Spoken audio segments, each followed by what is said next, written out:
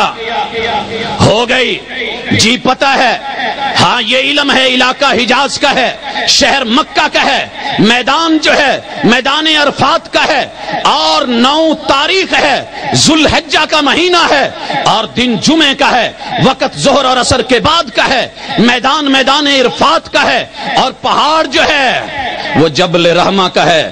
آقا کہاں پہ ہیں؟ اونٹنی پر ہیں، وہاں پر آقا علیہ الصلوۃ والسلام پہ وحی آتی ہے جس کو آخری وحی کہا جاتا ہے۔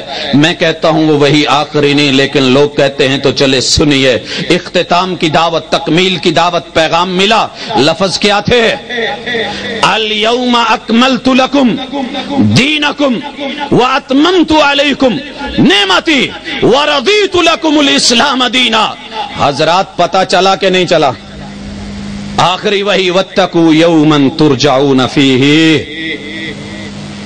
بھائیو ہم یہ دعوت دیتے ہیں اطاعت کی، بچے نے پڑھا ہے، استاذ نے پڑھایا ہے، ہر ادارے نے، ہر مجلس نے، ہر محفل نے، ہر مرکز نے، ہر انسٹیٹیوٹ نے، ہر سکول نے، ہر کالج نے، ہر یونیورسٹی نے، دنیا کے ایک ایک خطے میں، ہر بر اعظم کے اندر یہ تعلیمات جمعوں کے اندر، خطبوں کے اندر، بیانوں کے اندر پڑھائی گئیں کہ نہیں پڑھائی؟